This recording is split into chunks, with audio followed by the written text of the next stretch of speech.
18 horas. Notícias de Manaus, Amazonas, Brasil e do mundo. Agora na Mix. Legal, 6 horas, 1 minuto em Manaus. Boa noite pra você em 100,7. Você aí na sintonia certa, você que está no melhor Mix do Brasil. Estamos juntos mais uma vez, hein? Começando mais uma edição do programa 18 horas. Oi, Karime. Oi, Carlão. Muito boa noite pra você, sintonizado aqui em 100,7. Já começo agradecendo a sua companhia. Você que nos acompanha também ao vivo no @18 horas News. Boa noite, obrigada pela companhia. Mix.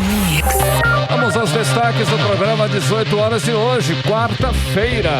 Profissionais da educação e segurança pública cobram do governo Wilson Lima o pagamento de direitos trabalhistas. Eles também denunciam falta de diálogo com o governo do Amazonas. A atualização sobre o incêndio que destruiu pelo menos 16 casas na noite desta terça-feira no bairro São Jorge.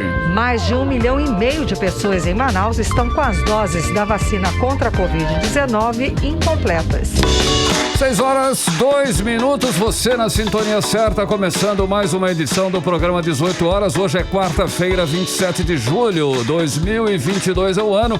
E os destaques do dia você confere. Vamos juntos até às 7 aqui no melhor Mix do Brasil. Começou 18 horas. 18 horas. Olha, esse ontem foi dia dos profissionais da saúde cobrar salários atrasados do governo do Amazonas. Hoje a cobrança vem da educação. Professores da rede estadual de ensino cobraram de Wilson Lima o pagamento de direitos trabalhistas. E na manhã desta quarta-feira, profissionais vinculados ao Sindicato dos Professores e Pedagogos de Manaus fizeram manifestação na frente da sede do governo, lá no bairro da Compensa. E a mobilização é para cobrar do governador Wilson Lima o pagamento dos 12% referentes à data base do ano de 2022, que está em atraso há 4 meses. Ou seja, mesmo tendo muito dinheiro em caixa, estamos falando aí da arrecadação recorde de mais de 14 bilhões de reais nos primeiros meses deste ano, o governo do estado simplesmente não paga o que deve para os profissionais mais importantes da sociedade. Eu digo aí, saúde, segurança e educação. Os representantes do Sindicato da Educação, Karime, disseram ainda que, mais uma vez, os professores não foram recebidos por nenhum representante do governo do Amazonas. É de praxe. Os profissionais da educação não descartam a possibilidade de greve em todo o estado. Vamos conferir os detalhes agora na reportagem de Odineia Araújo e a situação dos professores, agora no 18 horas. Se depender dos professores e pedagogos de Manaus filiados ao Aspron Sindical, o governador Wilson Lima não terá mais nenhum minuto de sossego. E hoje começou a série de atos que o sindicato pretende realizar até setembro, bem perto das eleições. O sindicato pretende, com essas ações, denunciar o calote que o governador Wilson Lima deu nos servidores da educação do estado, conforme disse a presidente do Aspron Sindical, professora Elma Sampaio, no ato público realizado na manhã de hoje, em frente à sede do governo do bairro Compensa. Este governador Wilson Lima, junto com a sua secretária de Educação, não se dispôs a receber o sindicato e nem a categoria e continua até esta data negando o nosso direito ao reajuste. Nós não aceitamos que esse governador Wilson Lima trate a nossa categoria com descaso e desrespeito. Ele permanece humilhando a nossa categoria. Por causa das limitações em ano eleitoral, a luta pela database começou em janeiro para evitar que os trabalhadores da educação ficassem de fora dos reajustes.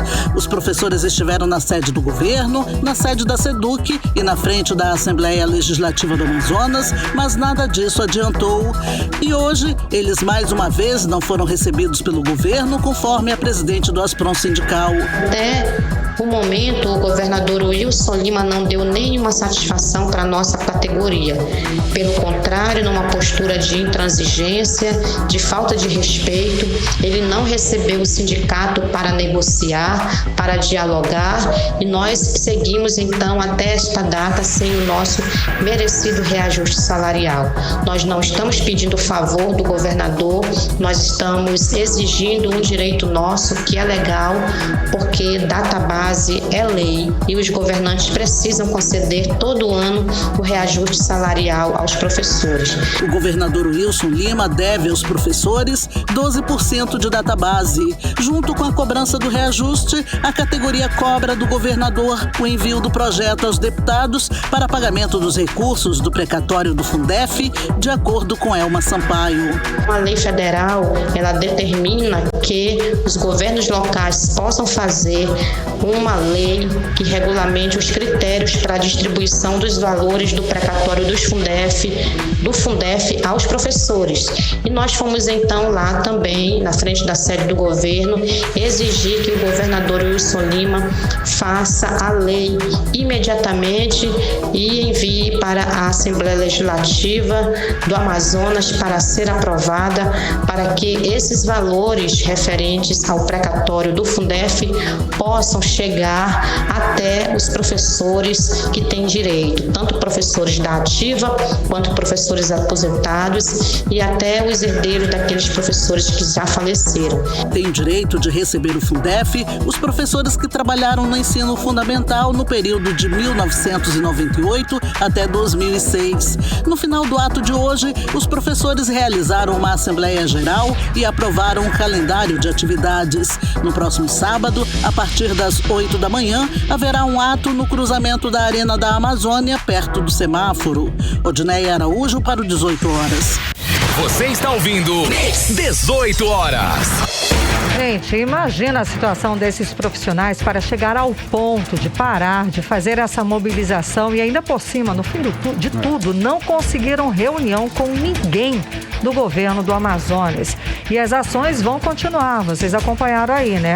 Os professores vão seguir cobrando do governo Wilson Lima o pagamento desses direitos trabalhistas. Sem dúvida, Karen Milhão. Como inclusive nós falamos ontem aqui, nós mostramos a difícil situação dos profissionais da saúde que trabalham lá no Hospital Francisco Mendes. Eles estão há 4 meses sem receber salário. São enfermeiros terceirizados e a empresa que contrata esses profissionais afirma que não tem dinheiro para pagar simplesmente porque a Secretaria de Saúde do Amazonas ainda não repassou, não pagou o que deveria ter pago, né, Karime? Ou seja, tudo calote do governo do estado, né? Trocando em miúdos. Bom, temos aí os profissionais da educação, saúde e agora vamos mostrar a situação de quem trabalha na segurança pública. Os investigadores e escrivães da Polícia Civil também cobram do governo Wilson Lima o pagamento de direitos trabalhistas. Eles chegaram a declarar greve para pressionar esse pagamento, mas o próprio governo do Amazonas entrou na justiça e impediu o movimento. Daí, em protesto, eles deflagraram a Operação Cumpra-se a Lei, cumprindo somente as funções designadas na lei. Olha, Karim, isso porque, de acordo com os policiais, o governo do Amazonas não oferece condições para o trabalho. Por isso, eles sempre precisam dar um jeito para fazer além do que deve e não deixar a população sem atendimento. Para a gente ter aí uma ideia, segundo eles, em alguns setores não tem computador e nem combustível. Agora a categoria cansou de tentar conversar com o governador Wilson Lima e determinou essa operação, Karime, Cumpra-se a Lei. Pois é, só que essa operação completa hoje exatos 20 dias. E a resposta do governo do Amazonas sobre o assunto continua sendo a mesma: o silêncio. Vou só lembrar aqui que esses profissionais estão cobrando o que está garantido por lei. Ou seja, tem que ser cumprido e ponto final. O repórter Hector Silva conversou com o Renato Bessa, que é presidente em exercício do Sindicato dos Funcionários da Polícia Civil aqui do estado do Amazonas, e conta pra gente como é que está essa reivindicação desses profissionais. A tentativa de greve pelos escrivães e investigadores da Polícia Civil pela falta de cumprimento do governador Wilson Lima com o cumprimento da lei que garante o pagamento da última parcela do escalonamento das categorias e a liberação das promoções chega hoje ao 20º dia. No último dia 7, quando os profissionais anunciaram greve geral após o Wilson Lima não cumprir com a lei, a Procuradoria-Geral do Estado ingressou com uma ação na Justiça pedindo que a Justiça proibisse o ato, afirmando ser ilegal. A Justiça, então, acatou a decisão da PGE e os profissionais foram amordaçados. Segundo o presidente em exercício do Simpol, o Sindicato dos Funcionários da Polícia Civil do Estado do Amazonas, Renato Bessa, a categoria precisou ingressar com uma outra ação na Justiça, mostrando ao Judiciário que o governo do Amazonas não cumpriu com a lei e que, portanto, a atitude foi necessária. O governador tá nem aí pra gente, né? Não tá dando importância nenhuma. Arrumou lá a vida lá dos delegados e peritos, né? E nós ainda estamos na luta, estamos correndo via justiça. Renato disse em entrevista à reportagem do 18 Horas que amanhã haverá novidades sobre a ação ingressada na Justiça pela categoria. Nós estamos fazendo um apanhado direitinho. Eu acho que amanhã, uma nota que a gente vai fazer. O presidente em exercício do Simpol, Renato Bessa, diz ainda que a entrega das cartilhas nas delegacias, mobilizando os profissionais da categoria, continua. Na verdade, a gente está com um trabalho de conscientização, né? Ainda em cima daquela cartilha do Cumpra-se a Lei, né? E, felizmente, cara, são poucos iniciais, né? Para atender o nosso estado todo e com certeza o trabalho sempre prejudicado, né? Mas a gente sabe da nossa responsabilidade e nós estamos sempre correndo para que o serviço não pare, né, e que a população não seja prejudicada. O movimento Cumpra-se a Lei dos escrivães e investigadores da Polícia Civil acontece porque o governador Wilson Lima não cumpriu com o pagamento da última parcela do escalonamento dos profissionais, que deveria ser pago em abril deste ano, além do descumprimento de outras promessas com a categoria quando Wilson Lima estava em campanha eleitoral no ano de 2018. Hector Silva para o 18 Horas. Você está ouvindo 18 Horas. Ou seja, o trabalhador que se vire, não é? Se vire, que se lasque com salário atrasado, sem receber direitos trabalhistas. Ou seja, a pessoa, né, o cidadão aqui que se vire e Deus que o ajude. Enquanto isso, o governo do Amazonas segue batendo recordes de arrecadação. Eu vou bater nessa tecla sim, são 14 bilhões de reais a mais nos cofres públicos. É um dinheiro que é muito dinheiro nosso arrecadado para dar esse calote para os profissionais. Sobra dinheiro e falta o quê? Falta responsabilidade com o gasto do dinheiro público. Falta plano de governo para investir no desenvolvimento do Amazonas para beneficiar toda a população. Somos um estado rico, gente. E para que essa riqueza chegue, de fato, nas mãos em benefício do cidadão, de forma digna, falta responsabilidade com gasto público. Mix. Olha, um incêndio destruiu pelo menos 16 casas na rua Ambrósio Aires, antiga Rua da Cachoeirinha, no bairro São Jorge, Rua da Cachoeira, no bairro São Jorge, ali na zona oeste de Manaus. Na noite desta terça-feira, ontem, segundo o Corpo de Bombeiros, ainda não se sabe o motivo do incêndio. As famílias desabrigadas serão cadastradas para receber auxílio aluguel e outros benefícios da Prefeitura de Manaus. A repórter Nathalie Moraes traz pra gente aí a atualização sobre o caso. Um incêndio de grandes proporções que atingiu 16 casas na noite desta terça-feira na rua Ambrósio Aires, no beco Jesus Me Deu, no bairro São Jorge, na zona oeste de Manaus, deixou pelo menos 13 famílias desabrigadas até o momento, segundo dados da Defesa Civil aqui de Manaus. As vítimas perderam tudo o que tinham e muitas pessoas tiveram que se jogar dentro do igarapé do Mindu para não serem carbonizadas. Janilson, foi um dos moradores que, no momento de desespero, se jogou na água. Tinha cunhado e pra cá não podia passar por causa do fogo que não deixava. A gente se jogar no garapé, no final da casa se jogam tudo no garapé. Os vizinhos, tudinho. Quando viu o fogo estava muito alto já, não tinha condição de apagar. Tiago é imigrante venezuelano, veio para Manaus em busca de melhorias e agora também perdeu tudo. Eu tenho para mim me jogar no rio, os caras me salvaram. Bem pagarão o negócio. Segundo o comandante-geral do Corpo de Bombeiros, o coronel Vinícius Almeida, um efetivo de 22 militares, 6 viaturas de unidades de resgate com equipe médica estiveram no local para combater as chamas. Evitamos aí que ele se propagasse para diversas outras residências. Um local ainda está perigoso porque existe muita fiação elétrica e uma das residências era na base da torre de transmissão. Então existe aqui muito cuidado ainda. As nossas equipes ainda estão no terreno, mas já está controlado. O poder público do município, através da Defesa Civil e a Secretaria de Assistência Social, vão fazer aqui o cadastramento das pessoas que vão precisar de ajuda. Segundo informações dos moradores, uma vela poderia ter sido a causadora do incêndio. Após o local estar sem energia e um morador resolver iluminar o ambiente, a vela caiu e as chamas rapidamente se alastraram pela área, atingindo as casas de madeira, como explica o chefe de divisão da Defesa Civil Municipal, José Mendes. Os moradores falam que foi uma vela por devido oscilar a energia que está indo embora, né?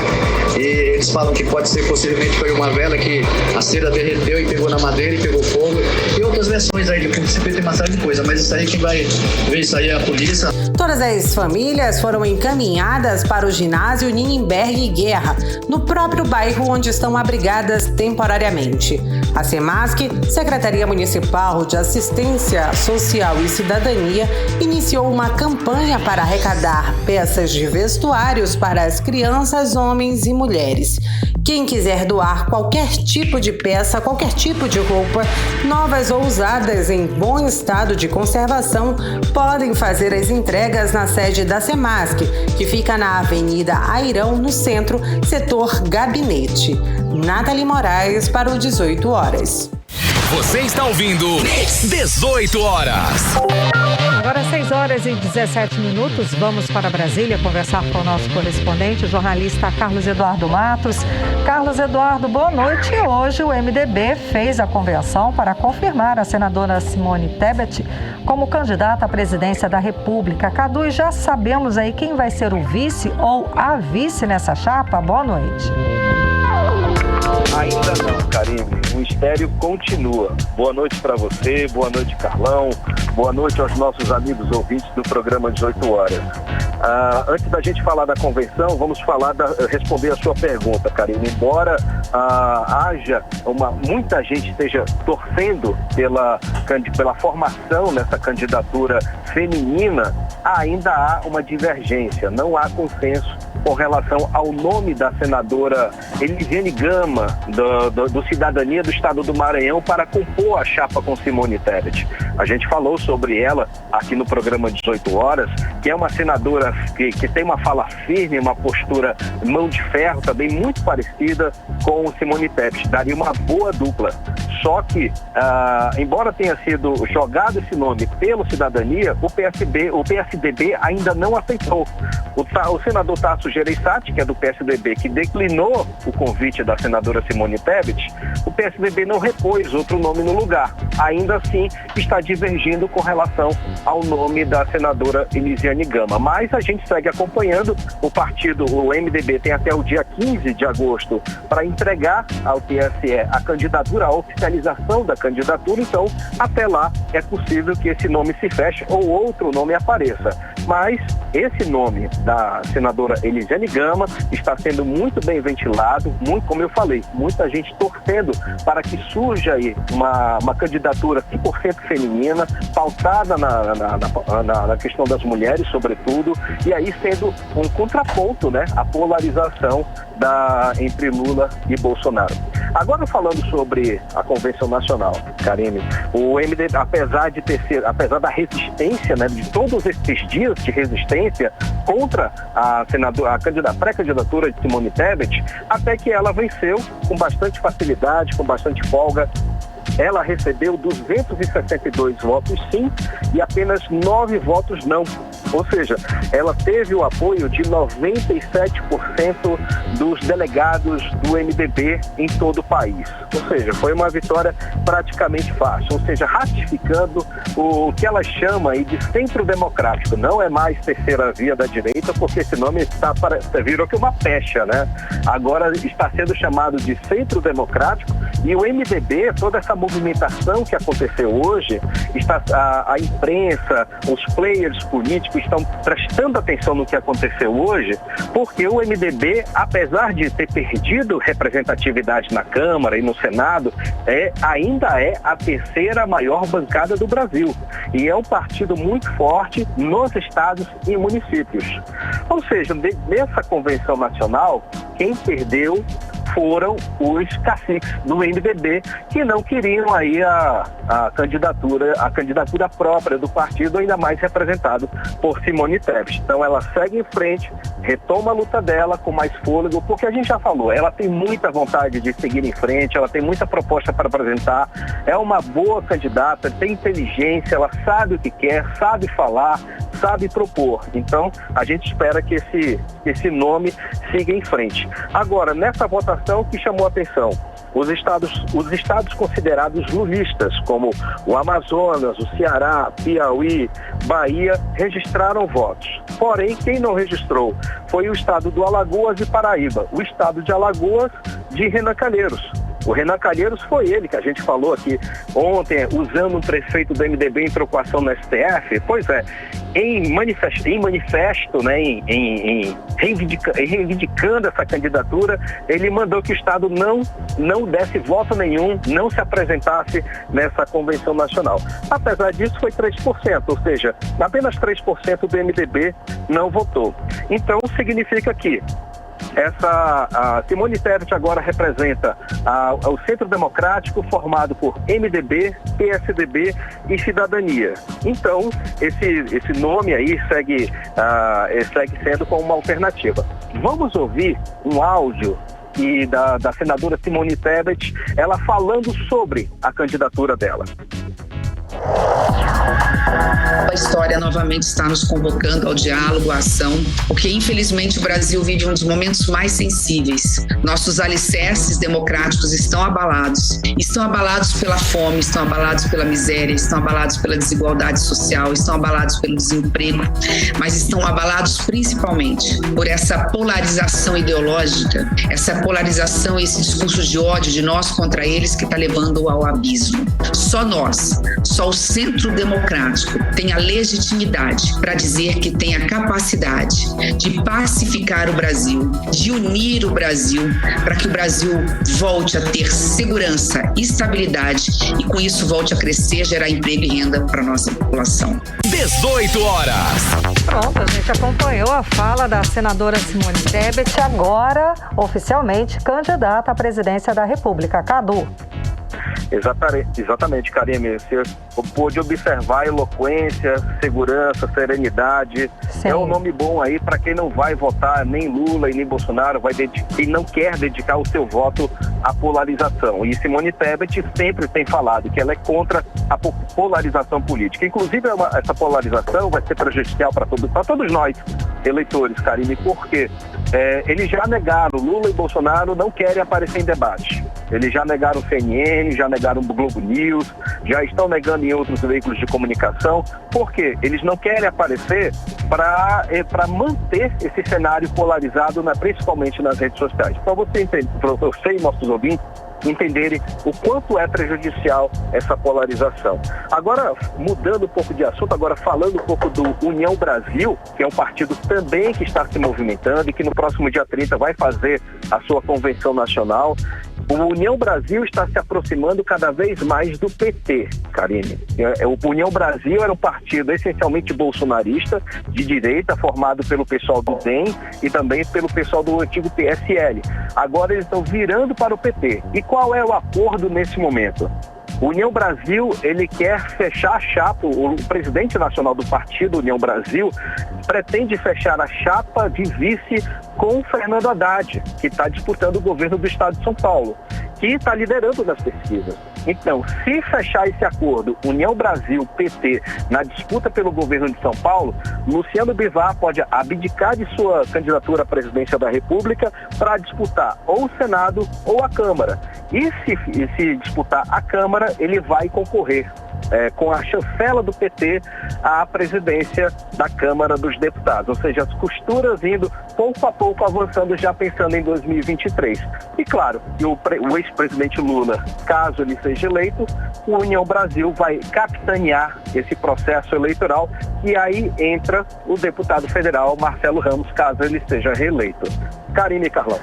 Cadu, olha só, nós falamos ontem aqui sobre o pedido feito por um grupo de senadores que atuaram na CPI da Covid do Senado de abertura de inquérito contra a vice-procuradora-geral da República. Lembra? Nós falamos ontem sobre esse assunto, que é a Lindora Maria Araújo, ela que é suspeita de prevaricação. Agora o ministro Dias Toffoli foi definido como relator aí dessa história. Está confirmado, é oficial já isso, Cadu? Confirmado, Carlão. E não é uma notícia boa para o pessoal da CPI da Covid-19, não, viu?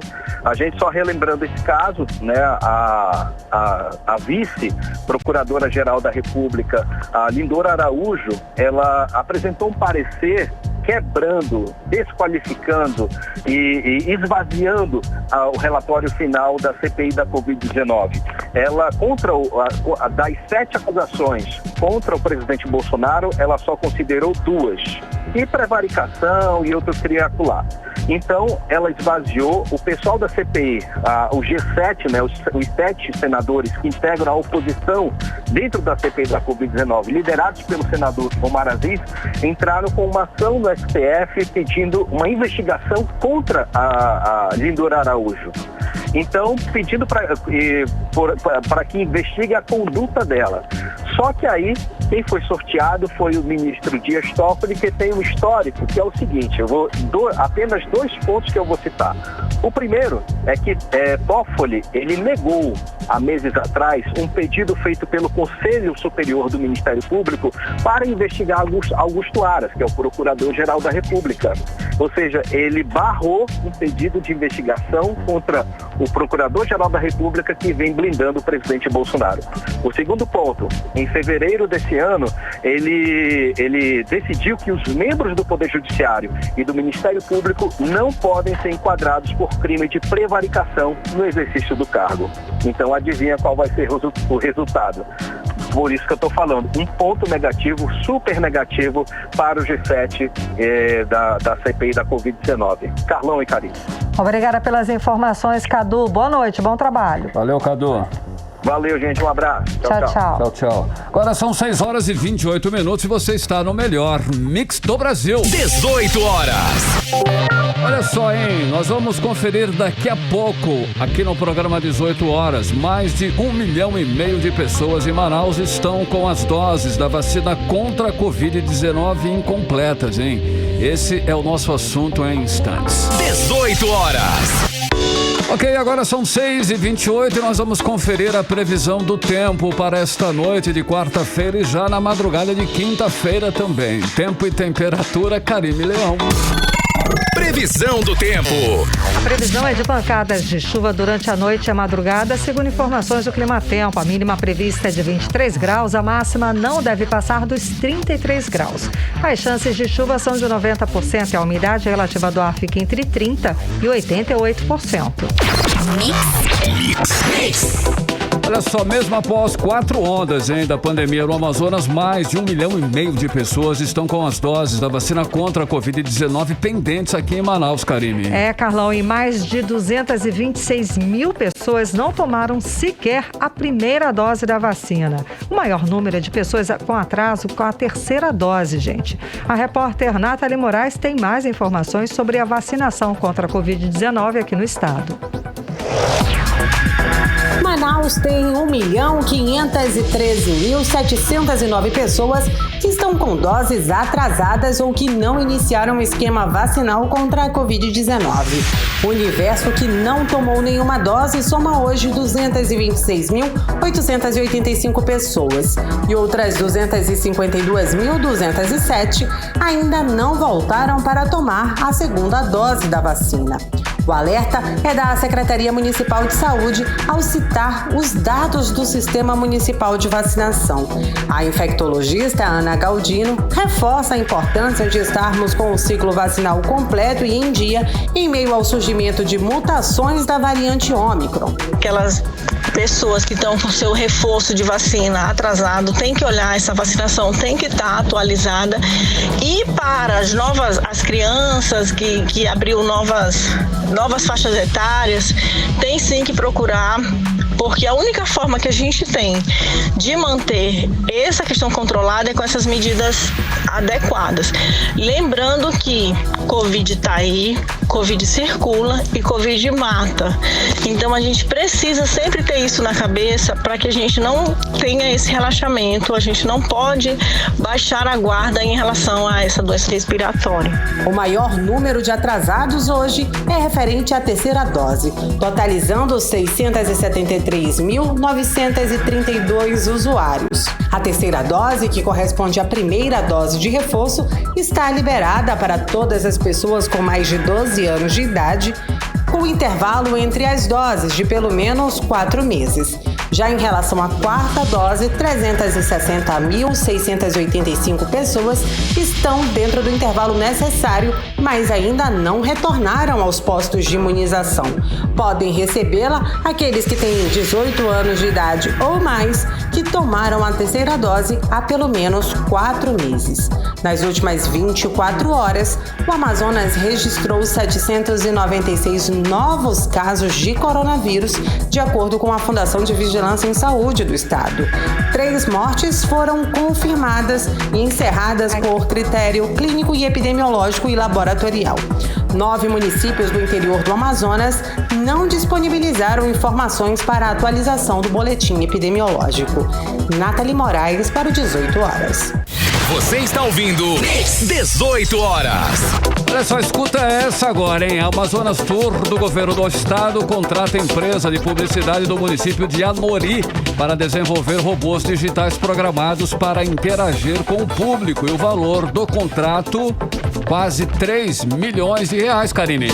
Bom, além desse valor caríssimo, gente, tem outro detalhe importante. O serviço pode ser criado a partir de ferramentas disponibilizadas pelo próprio Google, por exemplo. Gente, de graça praticamente, tá? Que oferece esse serviço de graça. Ou a partir de custos bem menores para personalizar a ferramenta. O governo do estado vai gastar quanto? 3 milhões de reais com esse contrato. Bom, a repórter Oginé Araújo explica pra gente mais detalhes sobre mais esse contrato. Se o serviço de internet em Manaus nem sempre é dos melhores, que dirá no interior do estado, todos sabem que em diversos municípios a comunicação via internet é sempre muito ruim. Mas vai ser uma empresa do interior do estado, mais precisamente de Anuri, que vai implantar a solução de serviços inteligentes multicanal de autoatendimento para a Amazonas Tour, empresa amazonense de turismo, ou seja, um assistente virtual inteligente tipo chatbot. E por um valor de saltar aos olhos, R$12.940.000. A Amazonas Tour homologou o pregão de registro de preço com a empresa CC Pereira Comércio, que tem como nome fantasia Price Publicidade e Serviços e cujo capital social é de R$80.000. Essa empresa tem como endereço a Rua Manuel Pinto Brandão, centro do município de Anuri, no interior do Amazonas. Além disso, a Price Publicidade tem como principal atividade econômica a impressão de material para uso publicitário. De acordo com sites especializados, um assistente virtual inteligente é um software que responde a comandos de voz, como, por exemplo, a Alexa da Amazon, como informa Cimeia Velar Pedroso, do canal Escola de Negócios Digitais. Os chatbots, eles são robôs digitais programados para interagir, para criar conversas com seus usuários. Há um bom tempo eles já são utilizados para propósitos mais funcionais.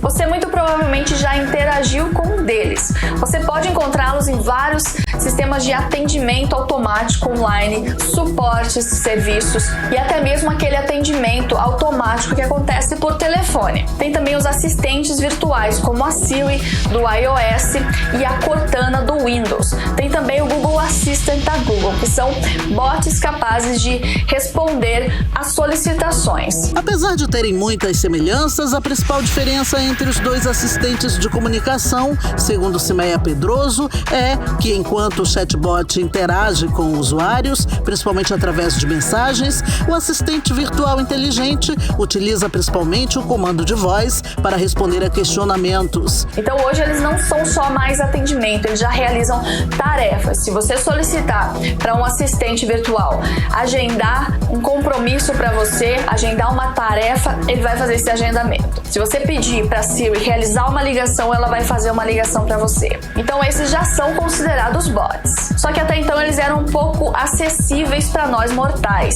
Eles eram programas utilizados por empresas grandes que podiam pagar programadores que desenvolviam em cima de um framework, um bot para a empresa. Agora isso se tornou muito mais fácil através de sistemas que permitem que qualquer pessoa crie um bot simplesmente de forma visual, sem precisar de programação. E chama a atenção no contrato da Amazonas Tour justamente o valor de quase R$3 milhões por um serviço que agora está mais acessível e pode ser criado a partir de ferramentas disponibilizadas pelo próprio Google, por exemplo.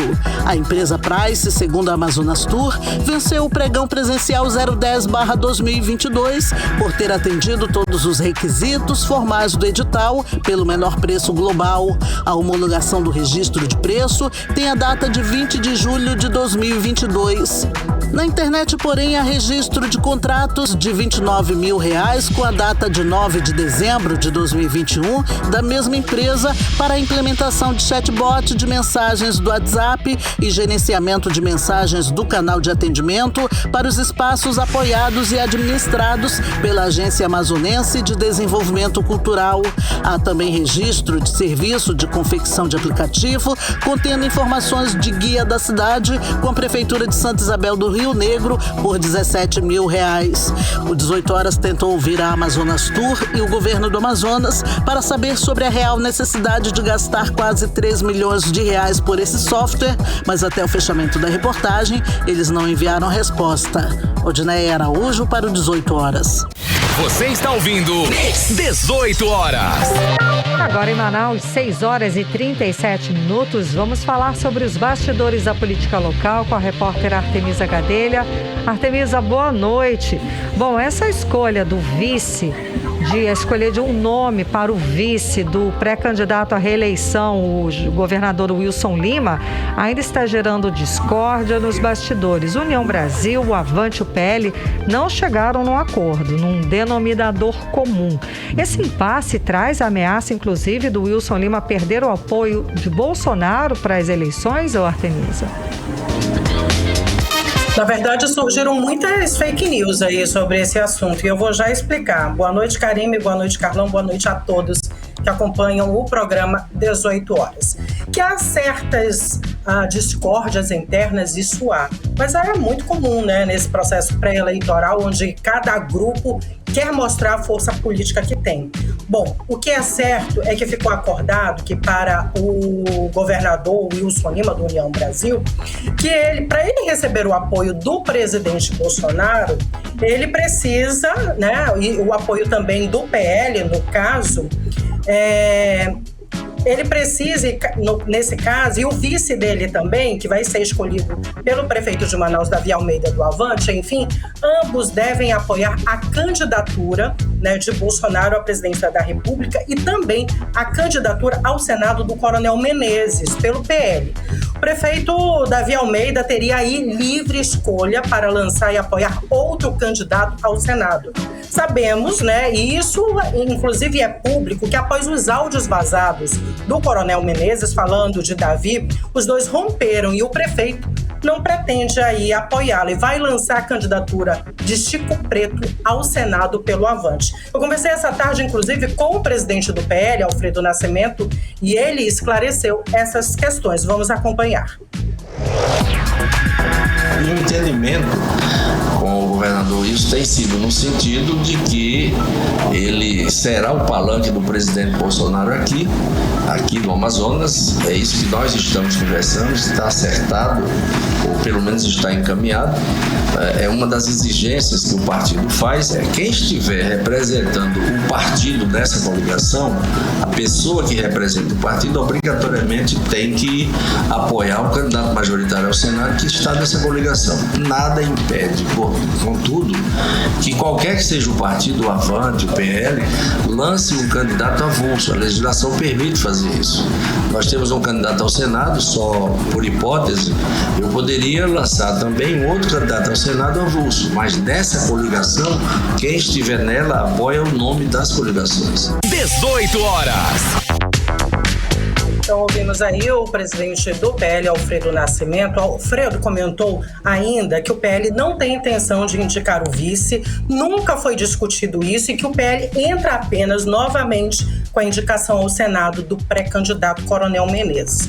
Agora há pouco eu acompanhei, inclusive, Karime, Carlão e ouvintes, o comentário, né, do jornalista Carlos Eduardo Matos em relação ao partido União Brasil, que tinha uma aproximação, nós estamos falando do União Brasil Nacional, né, que tinha uma aproximação aí com Bolsonaro, e agora está se aproximando do pré-candidato à presidência da República, Lula.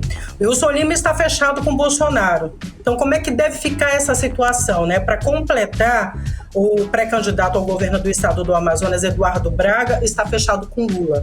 Gente, que loucura, viu? Mas, como sempre dizemos aqui, né, em política é possível ver até boi voando, né, Karine? Sim. Pois é, em relação à aliança de Davi e Wilson Lima, comenta-se nos bastidores que Davi teria escolhido o lado errado. O Wilson Lima, nos próximos anos, pode se tornar, inclusive, adversário de Davi Almeida, dificultando os planos dele, inclusive, de reeleição à prefeitura em 2024.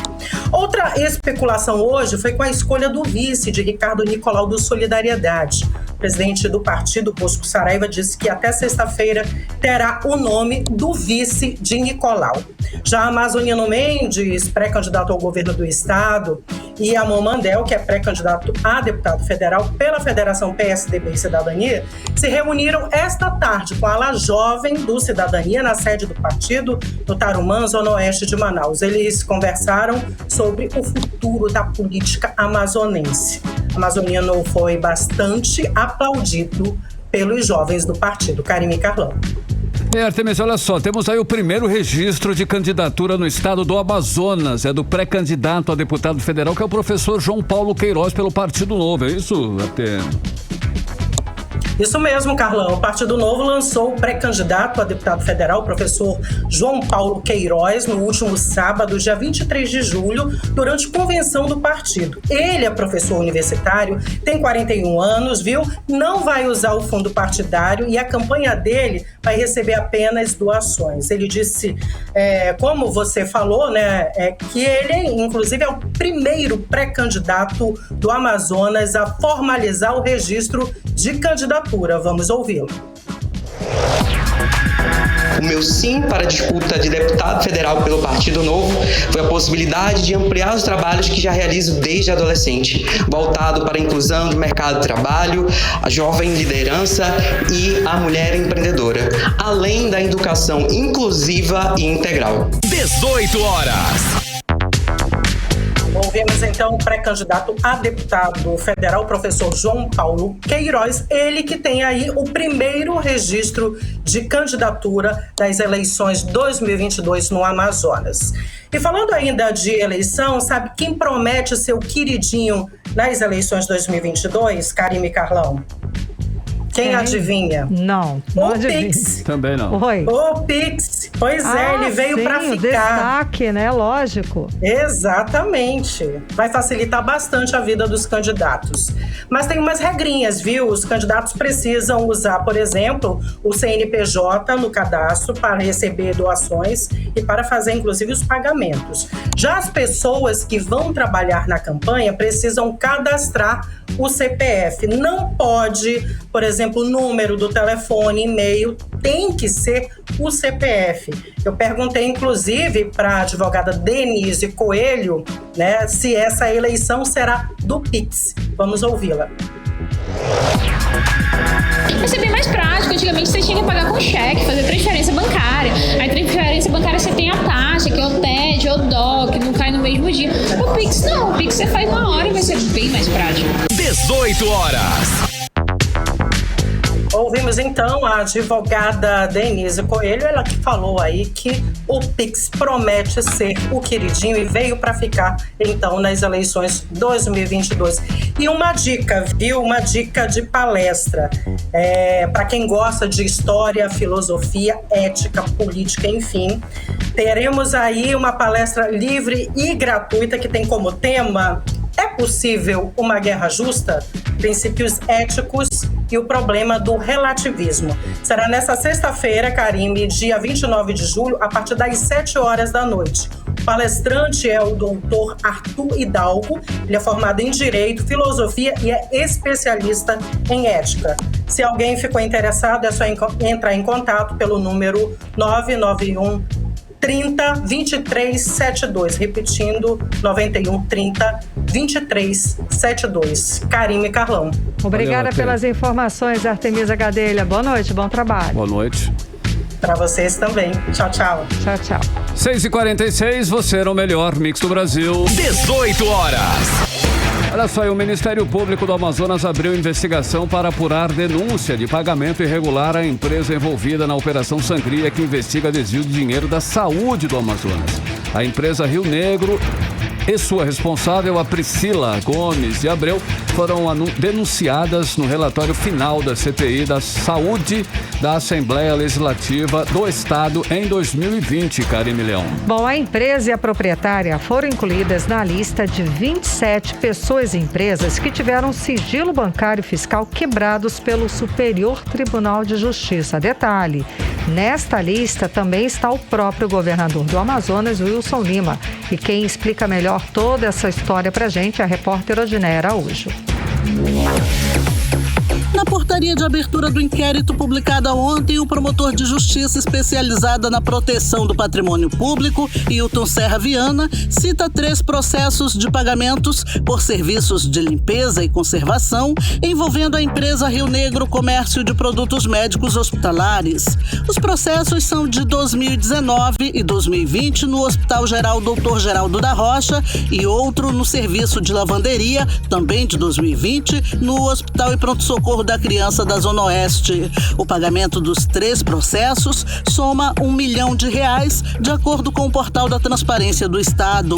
O Ministério Público do Amazonas abriu investigação para apurar irregularidades nesses pagamentos indenizatórios à empresa Rio Negro, denunciada no relatório final da Comissão Parlamentar de Inquérito da Saúde da Assembleia Legislativa do Estado em 2020.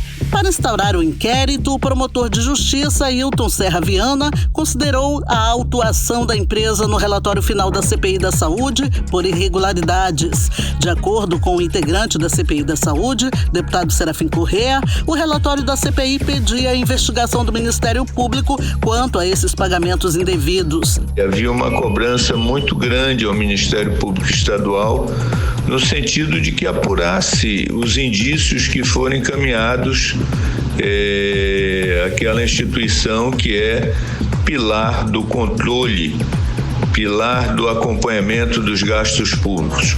Esperamos que agora essa seja a primeira das apurações dessas empresas que lesaram todos os governos e a partir daí possamos ter justiça. A empresa Rio Negro e sua responsável à época da CPI da Saúde, Priscila Gomes de Abreu, foram incluídas na lista de 27 pessoas e empresas que tiveram sigilo bancário e fiscal quebrados pelo ministro Francisco Falcão, do STJ, Superior Tribunal de Justiça.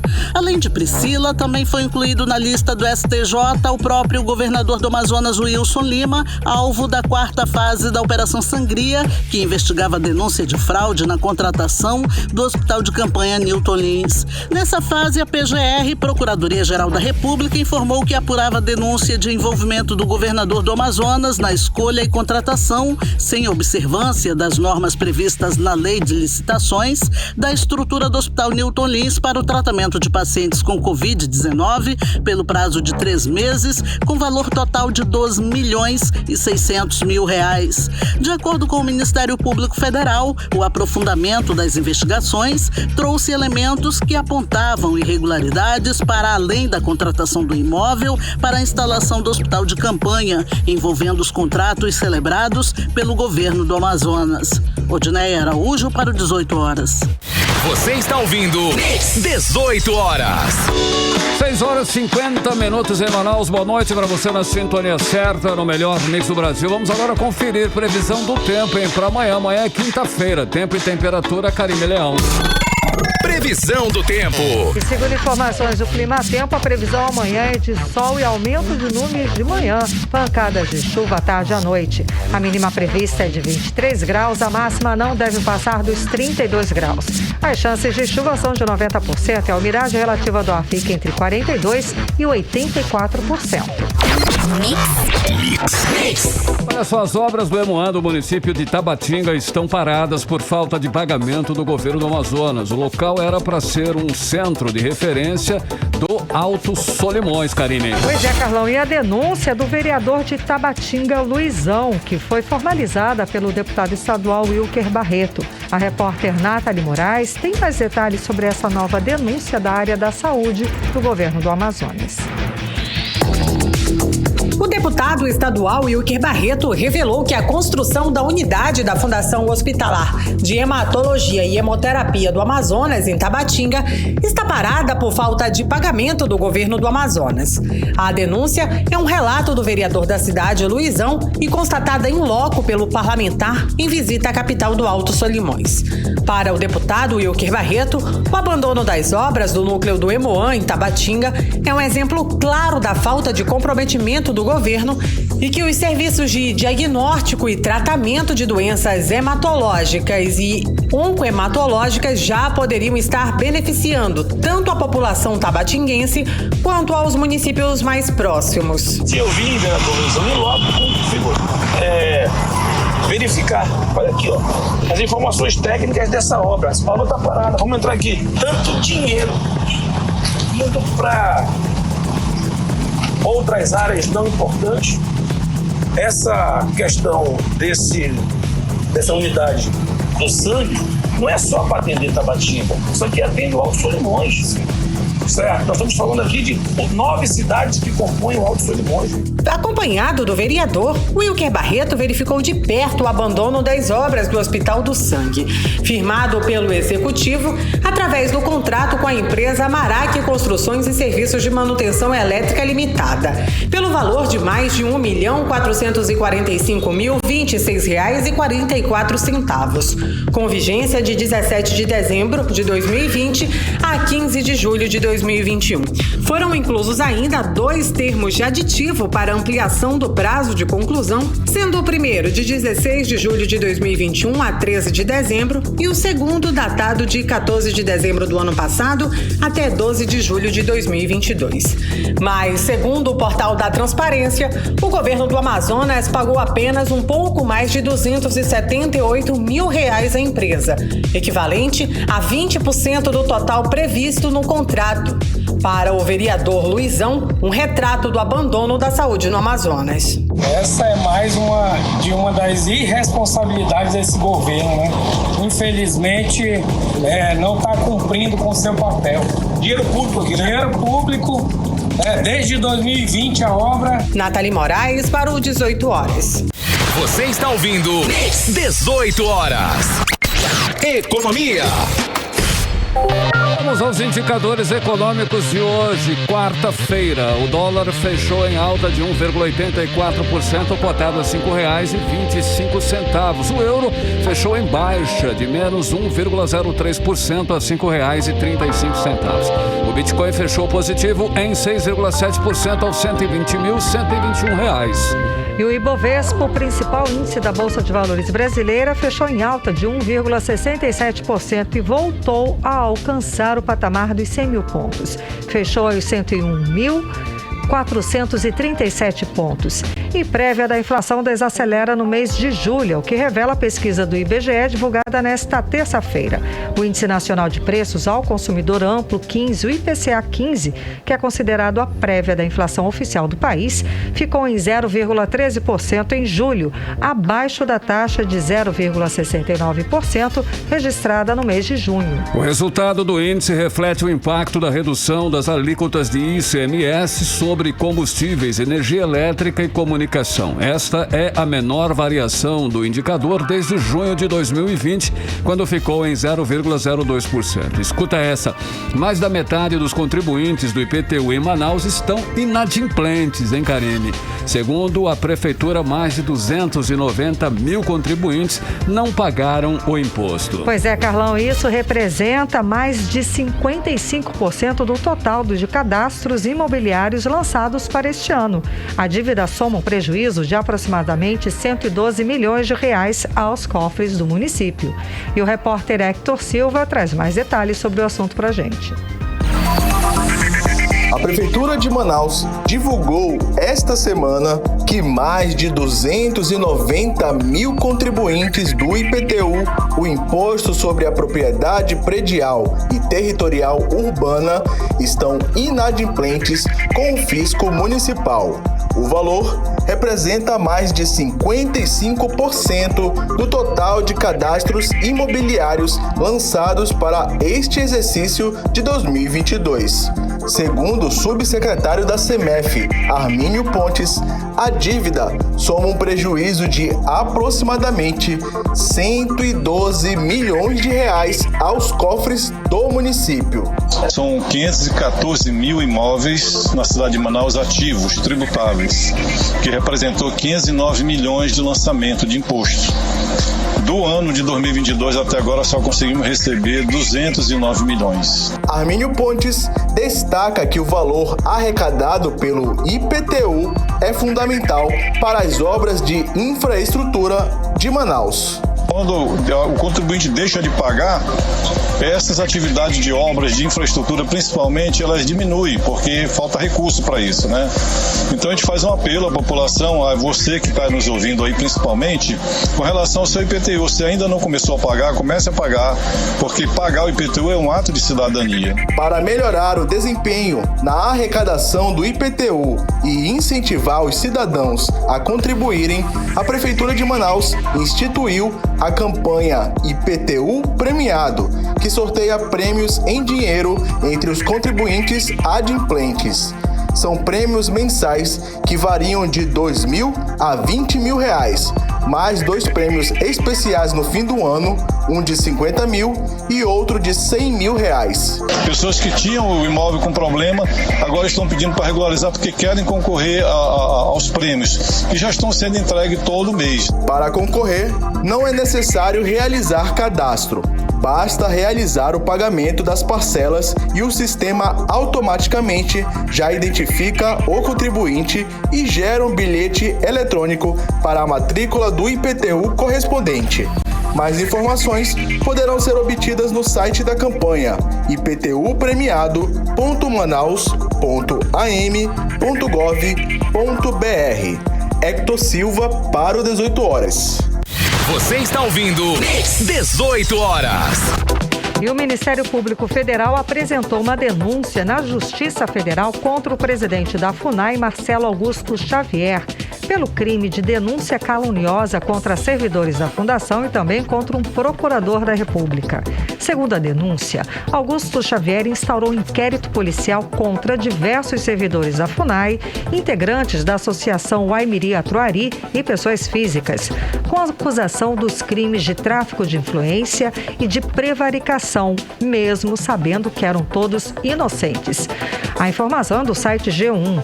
Bom, a ação penal do Ministério Público inclui ainda o pedido de condenação do presidente da FUNAI à reparação dos danos morais causados às vítimas e à sociedade, com o pagamento de indenização de 100 mil reais, além da perda da função pública. Agora às 6 horas e 59 minutos. Seguimos para o Editorial 18 horas. Editorial 18 horas. O governador do Amazonas, Wilson Lima, voltou a ser alvo de protestos públicos nesta quarta-feira. Trabalhadores associados ao Sindicato dos Professores e Pedagogos de Manaus cobraram 12% de reajuste da base de 2022, a data base de 2022. O reajuste, segundo o sindicato, está atrasado 4 meses. A manifestação, que retomou a reivindicação, foi realizada na frente da sede do governo do estado. Os sindicalistas denunciaram o descaso com os professores e pedagogos e também cobraram o pagamento do precatório do Fundo de Valorização do Magistério Fundef. As manifestações, segundo o sindicato, vão continuar, pois os trabalhadores da educação exigem direitos legais e uma greve geral não está descartada. 18 horas. 7 em ponto, Karime, finalizando mais uma edição do 18 horas. Boa noite. Boa noite, obrigada pela companhia. Um beijo, até amanhã. Até amanhã, continue bem, continue em 100,7. Você ouviu 18 horas. As notícias do Brasil e do mundo. De volta amanhã.